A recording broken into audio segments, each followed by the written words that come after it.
नमस्कार, मैं वंदना अग्रवाल और आप देख रहे हैं राइट इंडिया प्लस। इस वक्त मैं मौजूद हूँ दक्षिणपुरी में और हमारे साथ बने हुए हैं प्रेम चौहान जी, जो कि निगम पार्षद हैं वार्ड 74S से और साथ में ही साउथ एमसीडी के विपक्ष नेता हैं। तो आज हम इनसे बात करते हैं जिस तरह से राजनीति के मुद्दे चल रहे हैं, विपक्ष आरोप प्रत्यारोप की राजनीति खेल रहे हैं और एमसीडी के चुनाव नज़दीक आते जा रहे हैं और कहाँ तक इनकी तैयारियाँ पहुँची हैं, ऐसे ही कुछ विषयों पर आज इनसे हम बातचीत करते हैं। सर, सबसे पहले आपका स्वागत है राइट इंडिया प्लस पे। धन्यवाद जी। सर, अरविंद केजरीवाल जी जो एक जाना हुआ नाम है, जाना माना नाम है, जिसको पहचान की ज़रूरत नहीं है, उन्होंने सबसे पहले दिल्ली वासियों का दिल जीता और अब एमसीडी जीतने की तैयारी है, तो कहाँ तक पहुँची है? देखिए, एमसीडी अरविंद केजरीवाल आम आदमी पार्टी का एमसीडी में आना इसलिए ज़रूरी है क्योंकि भारतीय जनता पार्टी ने जिस तरीके से भ्रष्टाचार की झड़ी लगा रखी है, जिस डिपार्टमेंट में आप देखोगे, जिस जगह पे आप देखोगे, कर्मचारी से लेके जो रेजिडेंस है या जो आपका अनऑथराइज कॉलोनी में रहने वाला है, जे कॉलोनी में रहने वाला है, झुग्गी झोपड़ी में रहने वाला है, किसी भी कैटेगरी के व्यक्ति को भारतीय जनता पार्टी ने छोड़ा नहीं है। तो अब जो है एक हद हो गई है। 15 साल से जिस तरीके से भारतीय जनता पार्टी ने एमसीडी में लूट मचाई हुई है और आज एमसीडी की हालत ये हैं कि कोई भी नए काम, कोई बड़े काम, कोई भी सफाई जैसे कामों के लिए भी उनके पास कहते हैं कि हमारे पास पैसे नहीं है, सफाई कर्मचारी को देने के लिए पैसे नहीं है। सफाई कर्मचारी को जो सुविधाएं देनी थी, कैशलेस सुविधा हुई या अदर कई सारी सुविधाएं होती है जो एक एम्प्लॉय को मिलनी चाहिए, जो 20-20, 22-22 साल से एम्प्लॉय यहाँ काम कर रहे हैं, उनको पक्का करने का काम जो किया जाना चाहिए था वो नहीं हुआ है। तो कहीं ना कहीं बहुत त्राहिमाम टाइप के एक चीज़ हो चुकी है नगर निगम में और मुझे लगता है अब आम आदमी पार्टी को आना जरूरी है क्योंकि आम आदमी पार्टी ने जिस तरीके से शिक्षा, स्वास्थ्य, जिस भी फील्ड में आप बात करोगे, ट्रांसपोर्ट से लेके किसी भी फील्ड में आप बात करोगे, मतलब मैं गिनाता जाऊंगा तो गिनते जाओगे, आप सुनते जाओगे, हर फील्ड में बेहतर काम किया है। एजुकेशन में इतना अच्छा काम किया है, स्वास्थ्य में इतना अच्छा काम किया है, ट्रांसपोर्ट में आपकी इलेक्ट्रिक बसें आ रही हैं, महिला सुरक्षा के लिए इतना काम किया है, कैमरे इतने लाखों की संख्या में कैमरे लगाए हैं, बहुत सारी चीज़ें हैं दिल्ली सरकार की। जिस तरीके से दिल्ली सरकार का बजट 28,000 करोड़ से 70,000 करोड़ पर लेके गए हैं, मुझे लगता है एमसीडी में भी अगर भ्रष्टाचार खत्म होगा तो लोगों को सुविधाएं भी मिल पाएंगी, उनकी रोज़मर्रा की जो चीज़ें हैं वो भी सुधरेंगी, दिल्ली साफ भी होगी और जो बजट है वो भी अपने आयाम पे पहुंचेगा जहां उसे पहुंचना चाहिए था। सर, इस सीट पर आपको 5 साल हो गए हैं, तो इन 5 सालों में क्या क्या कार्य आपने वार्ड में किए हैं? देखिए, एक तो आप समझते हो कि जब विपक्ष में आते हैं हम लोग, जब कम हमारे पार्षद होते हैं और सत्ता में भाजपा बैठती है तो जाहिर सी बात है हमें इतनी आसानी से काम तो नहीं करने देगी, लेकिन फिर भी दिल्ली सरकार की मदद से हमने काफ़ी काम एरिया में किए। यहाँ तक कि हमने एमसीडी से भी कुछ काम किए, एमसीडी के अफसरों से हमने रिक्वेस्ट करके या जिस भी तरीके से हमने उनको कन्विंस किया कि हमारे क्षेत्र में काम करना है। तो काफ़ी सारे रोड भी बनाए हमने जो 20-20 साल से रोड नहीं बने थे, पुराने जो भी लोग रहे उस समय के जो नई रोड बन पाए, मतलब कुछ रोड ऐसे थे जो 35 साल से नहीं बने, वो रोड भी हमने बनाए।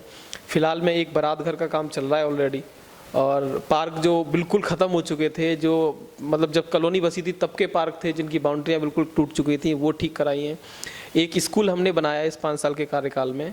इसके अलावा कुछ पार्क में फुटपाथ बनाए हैं, तमाम चीज़ें हैं। 2 FCTS बनाए हैं, किसी भी वार्ड में मुझे लगता है 2 FCTS मिलेंगे, मैंने रिक्वेस्ट करके जैसे भी अपने लेवल पर 2 FCTS, मतलब जो ढलाव घर को ख़त्म करने की, ढलाव घर कम हो, कूड़ा कम से कम हो, निपटारा यहीं हो जाए, उस तरह की व्यवस्था होती है FCTS पे। तो 2 हमने ब्लॉक नंबर 7 और 1 ब्लॉक नंबर 1 के साथ में हमने बनाया है। तो ऐसा है, काम तो बहुत किए हैं, लेकिन इस बीच में हमें एक सफ़र करना पड़ा 2 साल। जो कोरोना के 2 साल आए थे वो पूरी दुनिया के लिए एक अजीब सी स्थिति थी। भगवान करे कि दोबारा ऐसे कभी ना आए ऐसी स्थिति। उस स्थिति की वजह से हम अपने आप कार्यकाल गिनेंगे तो 5 साल का नहीं गिन पाएंगे क्योंकि 2 साल हमारे पूरे उसमें ख़राब हुए हैं, लेकिन बावजूद काम हमने काफ़ी कर लिए हैं और मुझे लगता है कोरोना नहीं होता तो कुछ लोगों की छोटी मोटी अगर कोई चीज़ रह भी गई है तो वो भी हम उसको कर पाते। बीजेपी के पूर्व प्रत्याशी आप लोगों पर काफ़ी आरोप लगा रहे हैं, बीते दिनों पुतला भी फूका गया, तो इस बारे में आप क्या कहना चाहेंगे? देखिए, जब आप ग्रो करते हो, जब आपको लगता है कि आपकी राजनीति ठीक हो रही है तो ऐसे छोटे मोटे आरोप बहुत लगेंगे।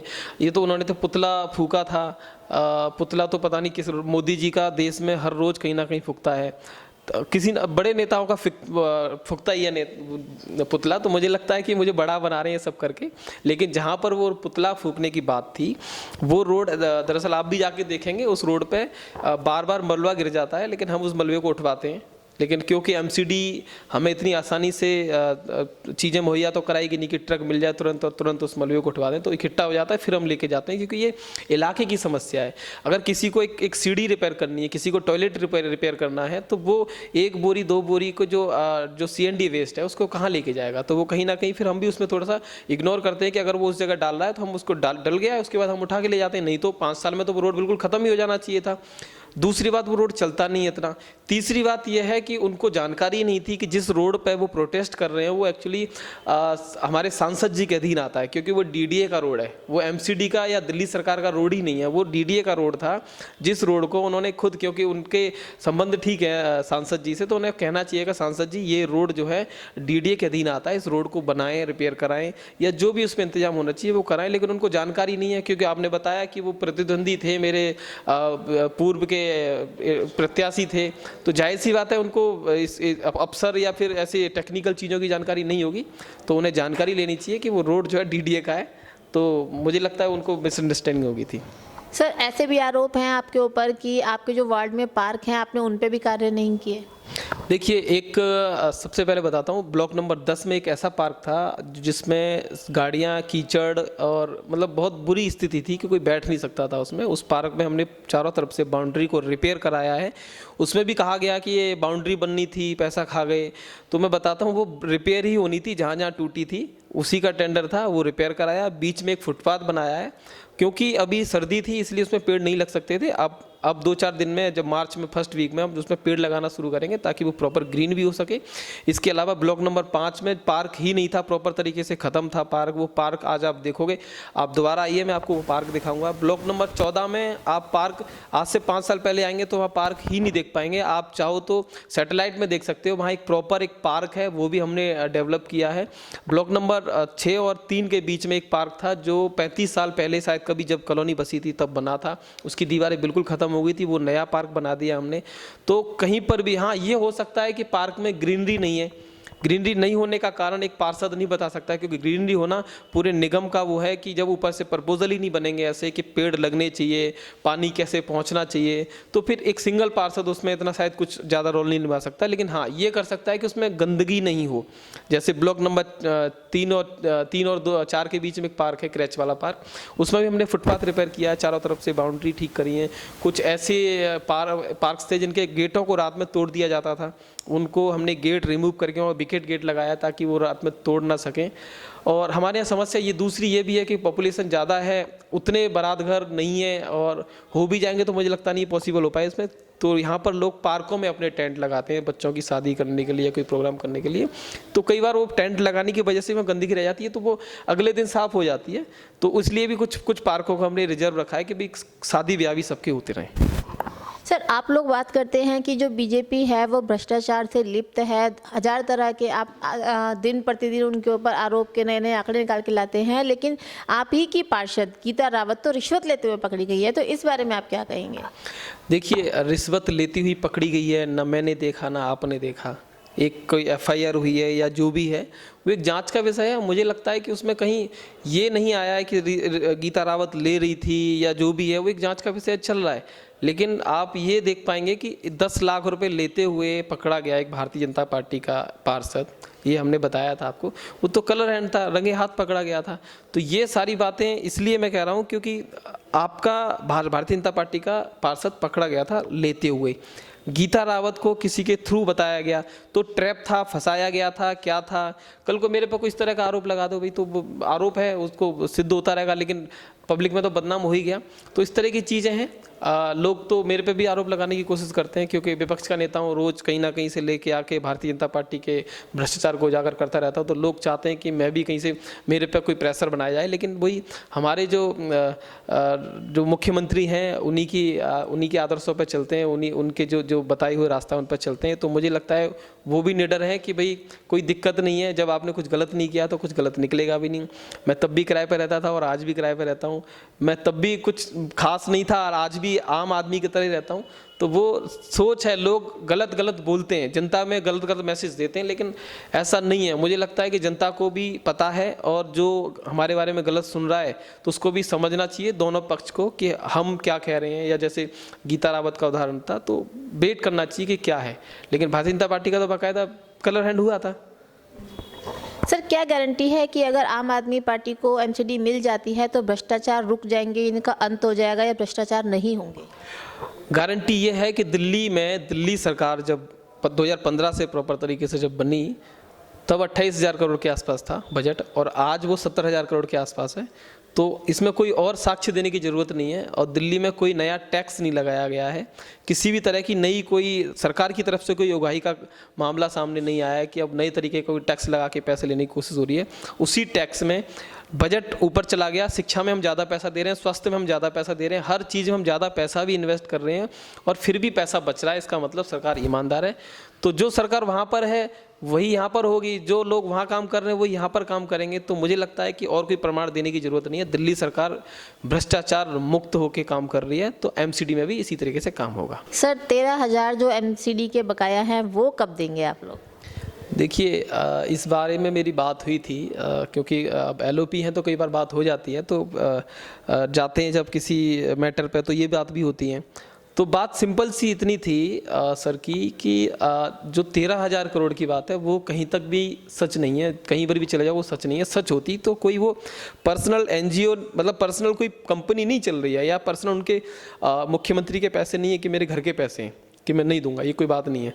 बात इतनी सी है कि संवैधानिक प्रक्रिया से जो पैसा देना था उससे ना 50 पैसे ज़्यादा दे सकते हैं, ना 50 पैसे कम दे सकते हैं। तो ये तो सवाल ही नहीं है कि एक सरकार देश में ऐसी चल रही है और मोदी जी इतने मजबूत हैं कि उस सरकार को ऐसे चलने देंगे, या जो कोर्ट नहीं है इस देश में, क्या नहीं है तो कोई पैसे रोक ले, ऐसा नहीं है। एक चीज़ तो ये है। लेकिन दूसरी चीज़ जो उन्होंने कही मुझसे, वो मैं उनकी बात से बिल्कुल एकदम सटीक था, सही था, कि वो कह रहे हैं कि जब एक लेंटर डालने में पैसे लेते हैं लोग, जब एडवर्टाइजमेंट में इतना पैसा खा रहे हैं लोग, रिमिशन के नाम पे पैसा इतना सारा खा रहे हैं लोग, आप पार्किंग में इतना सारा पैसा खा रहे हैं, दुनिया भर के जो हॉस्पिटल 9 करोड़ में बनना था, जिसकी मैंने कल बात कही, पूर्णिमा सिटी हॉस्पिटल, वो 60-70 हज़ार करोड़ में चला जाता है। तो वो पैसा जो है खा रहे हैं ये लोग, उसका भ्रष्टाचार में लिप्त है पूरी भाजपा। तो वो कह रहे हैं हम तो चाहते हैं कि और पैसा दें, जो देना था उसके अलावा कुछ प्रावधान करके कुछ और पैसा दें, लेकिन उस पैसों को भी खा जाएंगे ये। तो भारतीय जनता पार्टी के पास निगम से सारा पैसा खा चुके हैं, वो वहाँ से कहीं से पैसा लेने की गुंजाइश नहीं बची है। तो वो चाहते हैं कि किसी तरीके से कुछ पैसा और दिल्ली सरकार दे दे तो उसे भी खा जाए जाते जाते।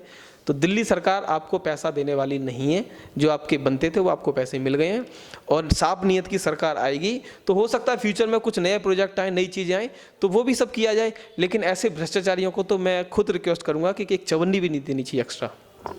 सर, जैसा कि अभी आपने एक नाम लिया था कि अगर कोई भ्रष्टाचार आपके ऊपर है तो कोर्ट है उसके लिए, तो सर कोर्ट तो आप लोगों के लिए भी है। आप जो बीजेपी भ्रष्टाचार के आरोप लगाते हो उसके रिगार्डिंग आप धरने प्रदर्शन करते हो, तो आप कोर्ट क्यों नहीं जाते? देखिए, मुझे लगता है कि ये आपकी बात सही है, हम कोर्ट क्यों नहीं जाते। अगर कोर्ट से ही काम करना होता, कोर्ट में ही जाना होता, तो मुझे लगता है शायद ये संवैधानिक जो प्रक्रिया है, जो संविधान जिसने बनाया या जो पूरा स्ट्रक्चर बनाया, तो उसमें मुझे लगता है विपक्ष की जगह ही नहीं होनी चाहिए थी। विपक्ष का काम है सदन में बैठ के जो सत्ता पक्ष कर रहा है, चोरी कर रहा है, जो भ्रष्टाचार कर रहा है, उसके खिलाफ बोलना, वो गलत पॉलिसी बना रहा है, उसके खिलाफ विपक्ष का बोलने का काम है। अब आप कहो कि विपक्ष का काम बोलने का है, वो तो कोर्ट जाए, कोर्ट भाई फिर विपक्ष करेगा क्या? तो वहाँ जाए ही नहीं, वहाँ अटेंडेंस ही नहीं लगाए अपनी, विपक्ष के वहाँ पे सीटें ही खत्म कर देनी चाहिए, क्योंकि भ्रष्टाचार हुआ है तो कोर्ट चले जाओ, वो कुछ गलत कर रहे हैं तो कोर्ट चले जाओ। तो विपक्ष का काम है वहाँ पर बैठ के आवाज़ उठाना, ये काम नहीं है कि डायरेक्ट वो नहीं सुनी, बहस नहीं करी और आप चले गए। तो ये पब्लिक में लाने का काम विपक्ष का होता है। तो इसमें एक पब्लिक का रेफरेंडम हो जाता है कि भाई हम बता रहे हैं कि यहाँ चोरी हुई है, तो पब्लिक अपनी नज़र से देख लेती है, और वो 5 साल बाद बड़े कोर्ट में जाती है, जनता के कोर्ट में जाती है, और जनता सजा सुना देती है, या जो इनाम देना हो तो इनाम दे देती है। दक्षिणपुरी में प्रेम चौहान जी द्वारा बहुत सारे काम किए गए। अक्सर देखा गया है कि जब किसी नेता को ऐसा कोई पद मिलता है तो सबसे पहले वो अपना घर भरने की सोचता है, लेकिन कमाल की बात है प्रेम चौहान जी जीतने से पहले भी किराए के मकान पर रहते थे। 5 साल उन्होंने इस सीट पर रहे, उसके बावजूद भी ये किराए के मकान पे हैं। तो साफ साफ जाहिर है कि जितना पैसा इनको मिला इन्होंने सारा इस वार्ड के कार्यों में लगाया। अब आगे देखना बहुत अहम होगा कि इनके इस कार्यों से पब्लिक वापस से इनको चुनकर इस सीट पर लाती है या क्या करती है। इस वीडियो को लाइक करें, हमारे चैनल को सब्सक्राइब कर बेल आइकन जरूर प्रेस करें हमारी न्यू वीडियोस